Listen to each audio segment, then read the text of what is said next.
people in the younger generation can smell when there's an incongruence. They've been brought up around social media. They know a fake when they see one. Yeah. So, I keep hearing this, they don't want to work. They're so lazy. They know a mask. They know what mask looks like when someone is putting it on, and they don't want to be hitched to that. And can you blame them?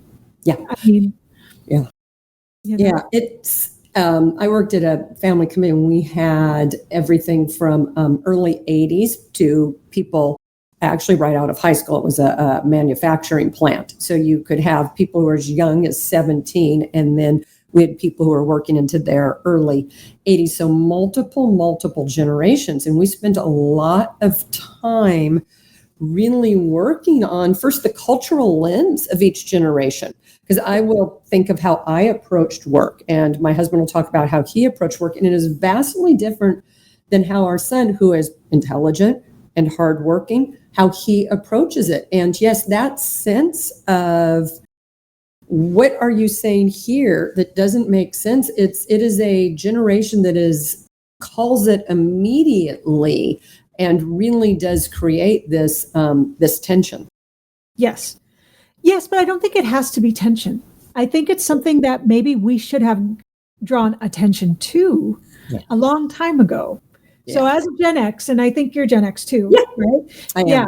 Sometimes I wonder if we dropped the ball. And I know that's not a popular opinion. I understand. But we've let things slide that maybe we should have taken a stand against within corporate culture, within some of the societal stuff. We kind of got lost in the shuffle.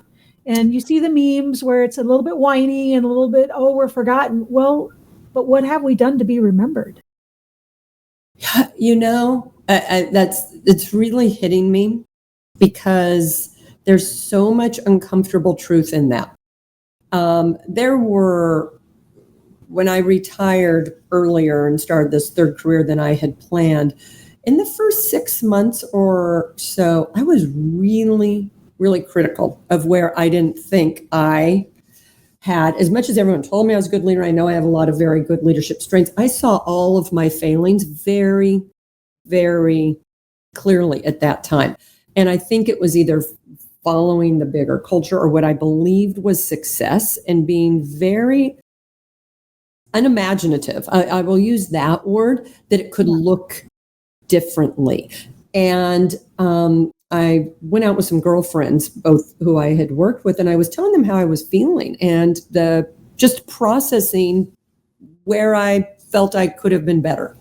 Yeah. And they were both trying to make me feel better because, girlfriends. And it wasn't I needed to feel better. It was, you gave such good voice to it, because it was only in getting out of that culture that I could reflect that there were a lot of really unhealthy things that I adopted and continued to perpetuate that I knew were not, rather it was work hours, so that's the sort of thing I'm talking about, expectations of working on weekends, expectations of women, whatever those expectations were, that although I held myself to all of those standards, there was sort of this sense that because I was willing to make all those sacrifices, everyone else should, and that was the only way. And that's actually where a lot of my uncomfortable self-reflection has sat. And in this third iteration, if you will, of myself, one thing I'm working so hard to do is to be really honest. You said that,